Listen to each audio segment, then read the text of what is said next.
Les inesperades conseqüències a la salut mental del veganisme segons una investigació mèdica. Aquesta als haters del veganisme els agrada, però jo us porto totes les notícies perquè analitzeu i és un metaanàlisi que analitza 18 estudis amb fins a 160.000 participants i conclou una major prevalència de problemes de depressió, sobretot, i d'altres temes de conducta, de trastorns de conducta alimentària en persones veganes front a persones omnívores. Motius, els que donen? Doncs una mala planificació, recordeu anar al dietista, nutricionista, acudir a professionals per a una bona planificació, sobretot de la suplementació, principalment B12, que pot tenir conseqüències neurològiques, s'ha de planificar bé, baixa ingesta de zinc, de ferro, el ferro recordeu que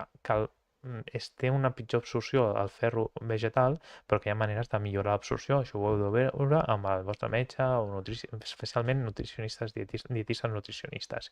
i de vitamina D, i això de vitamina D és un mal endèmic de la població en general, no només dels vegans. En qualsevol cas, parlen de que pot haver una relació inversa, és a dir, que persones amb problemes o trastorns de la conducta alimentària o una obsessió per la salut ja arrossant la patologia, poden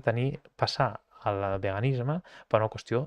de salut un tant obsessiva i per això es pugui veure una major prevalència entre vegans